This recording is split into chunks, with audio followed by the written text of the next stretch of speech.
രാധമ്മയ്ക്ക് അറിയാലോ, ഞാൻ ഈ വീട്ടിൽ വന്നു കഴിഞ്ഞാ നിങ്ങളുടെ സാമ്പത്തിക പ്രശ്നങ്ങളെല്ലാം ഏറെക്കുറെ മാറും.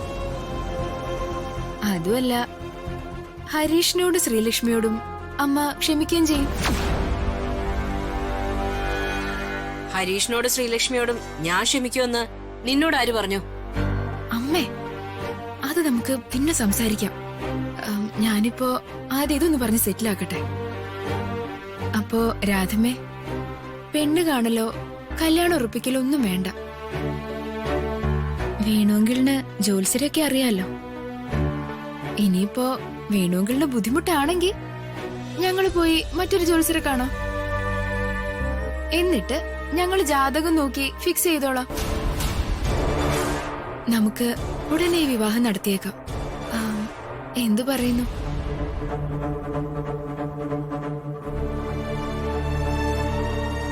എന്താ അമ്മേ? എടി, രമ്യയുടെ രാജുവിന്റെ വിവാഹം നടത്തണമെന്നാ ഇവര് പറയുന്നത്. അതെങ്ങനെ ശരിയാവും? ദേ പ്രിയ ചേച്ചി, ഒരു കാര്യം ഞാൻ പറഞ്ഞേക്കാം. വെറുതെ ആവശ്യമില്ലാതെ പ്രശ്നങ്ങൾ ഉണ്ടാക്കരുത്. എല്ലാം ഞങ്ങൾ തീരുമാനിച്ചു കഴിഞ്ഞു. അതും വർമ്മ സാറിന്റെ അനുവാദത്തോടു കൂടി. അതുകൊണ്ട് വെറുതെ പ്രിയ ചേച്ചി അതിനിടയിൽ കയറി ഇന്ന് പ്രശ്നം ഉണ്ടാക്കിയ ഇത് മുടങ്ങൂന്ന് വിചാരിക്കണ്ട.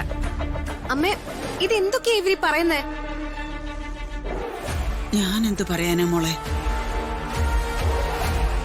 ഇതാവും നമ്മുടെ വിധി. പിന്നെ എന്ത് വിധി? എനിക്കിതിന് സമ്മതമല്ല. അതിന് പ്രിയ ചേച്ചിയുടെ സമ്മതം എനിക്ക് വേണ്ട. എന്നെ താലി കെട്ടാൻ പോകുന്നതേ രാജുവാണ്. പ്രിയേ, നീ വെറുതെ പ്രശ്നം ഉണ്ടാക്കണ്ട. അമ്മേ, രാധമ്മയോടും വേണുവെങ്കിലിനോടും ക്ഷമ ചോദിച്ചേ. ക്ഷമയോ? ഞാൻ അമ്മയോട് പറഞ്ഞില്ലായിരുന്നോ ഇവരോട് ക്ഷമ ചോദിക്കാൻ?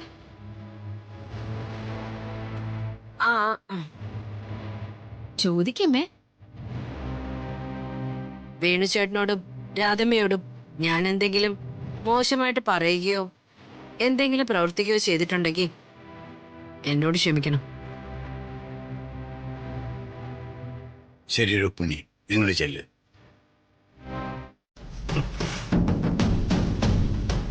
പക്ഷേ എന്തിനും ഏതിനും ഒരു പരിധിയുണ്ട്.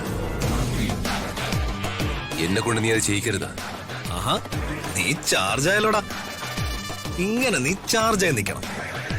എങ്കിലേ എനിക്ക് മുൻപോട്ട് കളിക്കാൻ ഒരു ഹരം ഉണ്ടാവും. വേണ്ട ദീപകെ, വെറുതെ നീ എന്റെ ക്ഷമയെ പരീക്ഷിക്കാൻ നിൽക്കണ്ട. നമുക്ക് ഈ സംസാരം ഇവിടെ വെച്ച് നിർത്താം. ഓക്കെ, നിർത്താം. പക്ഷേ എന്റെ ഒരു ചോദ്യത്തിന് നീ ഉത്തരം തരണം. എടാ, നീ ഇങ്ങനെ അമ്മാവന്റെ മുമ്പിൽ ഉത്തമം ചമയുമ്പോഴും നിന്റെ യജമാന്റെ മകളോടുള്ള ആത്മാർത്ഥമായ ദിവ്യമായ കളങ്കമില്ലാത്ത വികാരത്തെക്കുറിച്ച് പറയുമ്പോഴും നിന്റെ മനസ്സിന്റെ ഉള്ളില് അവളോട് ഒരു തരി പ്രണയമുണ്ടെന്ന് എനിക്ക് പലപ്പോഴും തോന്നിയിട്ടുണ്ട്. എന്താ രാജു, ഉള്ളതല്ലേ? ദീപകെ, നീ വെറുതെ അനാവശ്യം പറയരുത്. നിനക്ക് അവളോട് പ്രണയം വേണോടാ രാജു? നീ അവളെ പ്രണയിക്കണം. എന്നിട്ട് ഉള്ളം കയ്യില് അവൾ ഉണ്ടായിരുന്നിട്ടും അവളെ നഷ്ടപ്പെടുത്തിയല്ലോന്ന് ഓർത്ത് ഓരോ നിമിഷവും നിന്റെ ഹൃദയം കിടന്ന് പിടയ്ക്കണം. എന്റെ ആട്ടും തുപ്പും ചവിട്ടും മേടിച്ച് ഋതിക എന്റെ ബെഡ്റൂമിലിരുന്ന് കരയുമ്പോ നിനക്ക് പൊള്ളണം. ആ പാവത്തിനോട് ഇങ്ങനെയൊക്കെ ചെയ്യണമെന്ന് ചിന്തിക്കാൻ നിനക്ക് എങ്ങനെ മനസ്സ് വരുന്നു ദീപകെ? അത് നിനക്ക് അറിയില്ലല്ലേ രാജു? ഇതിന്റെ അകത്ത് അങ്ങനെ വലിയ ഫീലിങ്സ് ഒന്നും ഇല്ലടാ. വാശിയാ, എനിക്ക് ജയിക്കണം എന്നുള്ള വാശി. ജയിച്ചു കഴിയുമ്പോ സർവ്വതും തകർക്കാനുള്ള അടങ്ങാത്ത ആഗ്രഹം. നിന്റെ മുൻപിൽ ഋതിക വന്ന് കരയും. കരഞ്ഞ് കരഞ്ഞ് കണ്ണീരിന് പകരം അവളുടെ കണ്ണിൽ നിന്ന് ചോര വരും. ഇതൊക്കെ വെറുതെ കയ്യും കെട്ടി നോക്കി നിൽക്കാനേ നിനക്കിനി പറ്റൂ രാജു. അവളെ ഓരോ തവണ നോവിക്കുമ്പോഴും നീ ഓർക്കണം, ഞാൻ അവളെ വേദനിപ്പിക്കുന്നത് നിനക്ക് കൊള്ളാൻ വേണ്ടിയാണെന്ന്.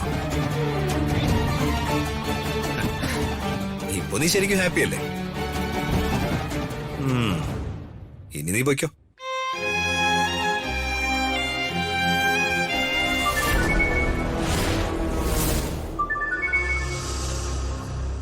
ഹലോ. രാജുവേട്ട, ആ പറയേ. ഋതിക മേഡവും ദീപക്കുമായിട്ടുള്ള കല്യാണം ഉറപ്പിച്ചോ? ഇത് നീ എങ്ങനെ അറിഞ്ഞു? അപ്പൊ കേട്ടത് സത്യമാണല്ലേ? അടുത്ത കോളുമായി വന്നു രുക്മിണി. ഇനി അവര് വിടില്ല. ആ പെണ്ണ് രുക്മിണിയെ എരിവ് കയറ്റിക്കൊണ്ടിരിക്കും. അവസാനം രാജുവിനെ കൊണ്ട് രമ്യ പോകും. നമ്മൾ എന്ത് പറയാനാ വേണുവേട്ടാ? ഞാൻ പറഞ്ഞതുപോലെ വിധി എന്ന് കരുതി സമാധാനിക്കാം. പിന്നെ ഇതല്ലേ വിധി. തങ്കം പോലെ മനസ്സുള്ള ഒരു പെങ്കൊച്ചു വന്ന് കയറിയ വീടാ. ഇങ്ങോട്ടേക്ക് ഇനി വരാൻ പോണത് രമ്യയെ പോലെ ഒരു തടയാണെന്ന് വിചാരിക്കുമ്പോ എനിക്ക് എന്താ പറയണ്ടെന്ന് അറിയില്ല. എന്നാലും എന്റെ ദൈവമേ, എന്റെ മകന് നീ ഇങ്ങനെ ഒരു തിരിഞ്ഞ ബുദ്ധിയാണല്ലോ കൊടുത്തത്. അല്ലെങ്കിലും ചെറുപ്പം തൊട്ടേ അവൻ അങ്ങനെയാ. പാവാണെങ്കിലും ഒരൊറ്റ ബുദ്ധിക്കാരനാ. എന്തെങ്കിലും ഒരു കാര്യം തീരുമാനിച്ചാ അതിൽ പിന്നെ ഒരു മാറ്റമില്ല. അതുകൊണ്ട് ഞാൻ എന്തൊക്കെ പറഞ്ഞാലും അത് കേൾക്കൂലെന്ന് എനിക്കറിയാം. അല്ലെങ്കിലും നിങ്ങൾ ചെറുപ്പം മുതലേ ഗുണദോഷിച്ച് പഠിപ്പിച്ച പാഠങ്ങളാ അവന്റെ മനസ്സിൽ കിടക്കുന്നത്. വർമ്മ സാറിനെ ദൈവത്തിനെ പോലെ കാണണമെന്ന് നിങ്ങൾ തന്നെയല്ലേ അവനെ പഠിപ്പിച്ചത്? അതാ രാജുവിന്റെ മനസ്സിൽ ഋതിക മോളോട് അങ്ങനൊരു സ്ഥാനം ഉണ്ടാവാനുള്ള കാരണം. അവൻ നല്ല ആളാകാൻ വേണ്ടിയല്ലേ രാധേ ഞാനങ്ങനെയൊക്കെ